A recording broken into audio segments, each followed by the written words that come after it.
fans and Rodz's fans, there's a lot of Axel, you know, but it's like this is a band and I wouldn't be able to do what I do the way I do it and wouldn't be able to get the recognition if I didn't have the band I have being supportive and playing the music that they play that makes me run around and stuff. You know, we all pretty much get off on each other a lot.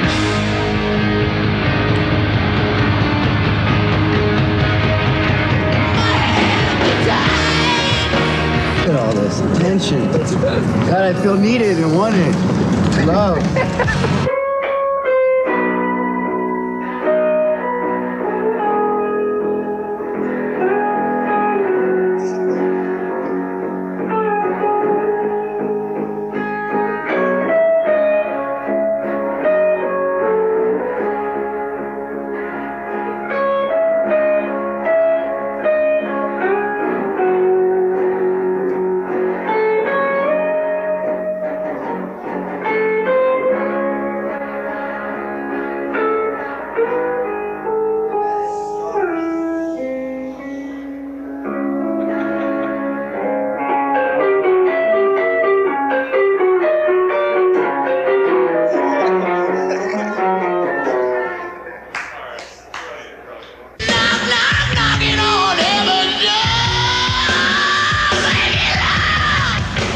The band began the year at January's Rock in Rio festival with 2 new members in tow, keyboardist and occasional conga man Dizzy Reed and former Cult drummer Matt Sorum. And it ended up being the best thing that's ever happened to the band. You know, it made us a lot stronger as a group. You know, we got to be friends again in a different way because the tensions to make a new album have been so hard on us in LA.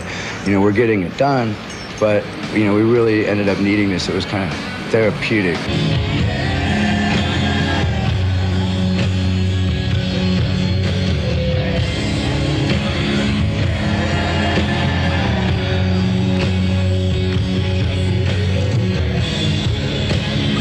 Yeah, it was great. Well, that was my Rock in Rio. I mean, that was my first gig with the band. Right, you were like. And since then, I don't think we've played a gig that big. We haven't. No. There's no gigs in the world. I think we never matched. We did some samba, man.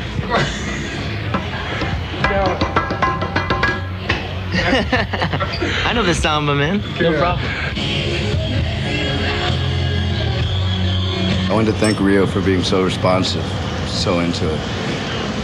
Great. It was amazing. I really like it. I really like it down here. It's like I hope to come back here in a year and play again. You know, play more shows and play Sao Paulo.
Well, the thing is, it's like, you know, there hasn't really been a lot of rock and roll bands down here, right?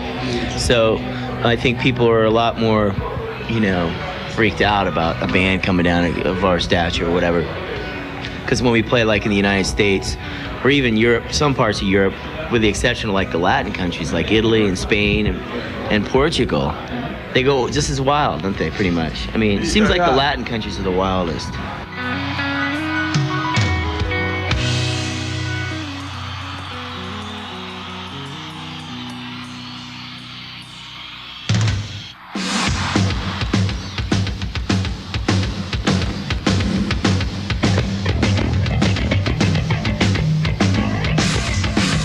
Yeah, I remember, sort of, yeah.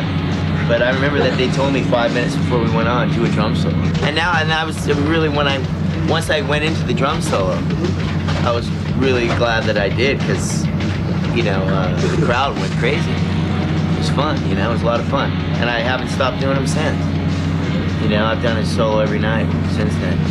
It gives Axel a chance to relax, you know, because he sings so much and everything. It gives him a break.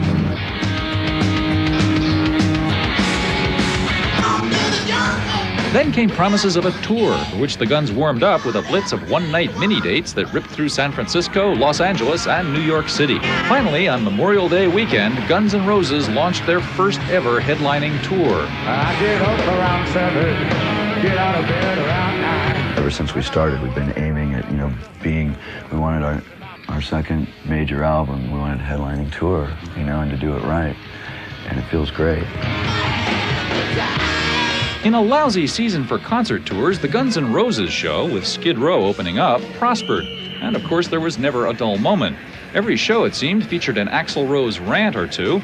And in St. Louis, after he jumped into the crowd to protect a fan or grab a camera or something, an actual riot ensued, resulting in 15 arrests, 80 injuries, a purported $200,000 worth of property damage, and the band's most heartfelt thanks in the notes to its next album.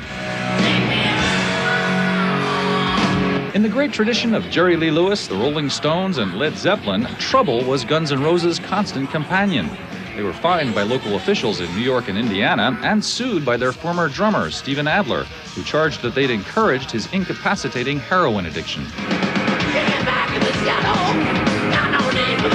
But the band roared on, bringing its world-beating sound to Europe in August, and at every stop along the way, insisting that its long-delayed brace of Use Your Illusion albums would be coming out real soon. I just want to get it as soon as possible. It's thought-provoking, violent, and negative. Finally, on September 17th, 1.5 million fans across the country lined up at record stores to actually buy Use Your Illusion 1 and/or 2.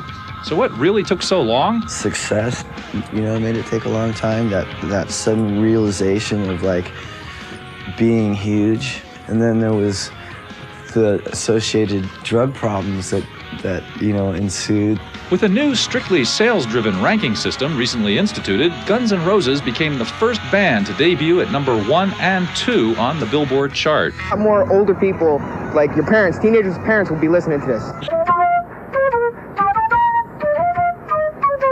And we recorded Use Your Illusion 1 and 2 July of that year. Which we did the basic tracks. A lot of anticipation. I can't remember a record that's had this much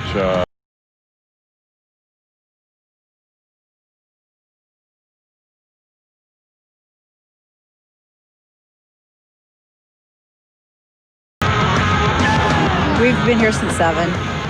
And if I hadn't worked, if I didn't have to work, I would have been here earlier. It's such a long wait. I've just been dying for this album for the longest time, and any chance of having it as soon as possible, I'll take it. We have no patience to get this album. I mean, it's going to be killer.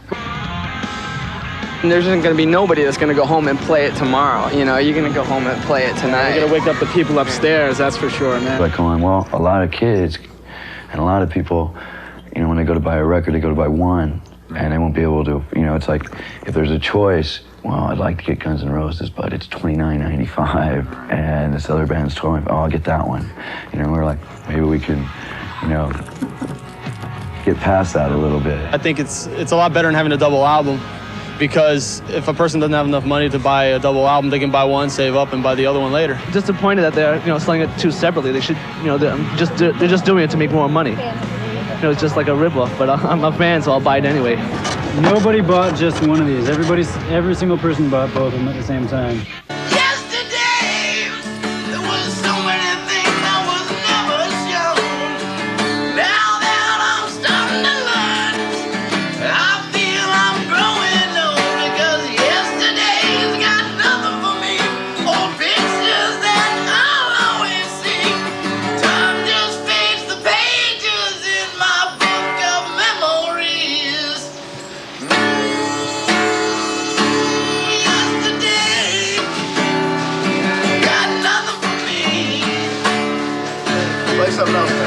first night that I played with them, you get your little sheet and it says, you know, set time 9:30 and stuff, and I was already at 9:30 and stuff, you know, 11:30 comes around. So I learned quick.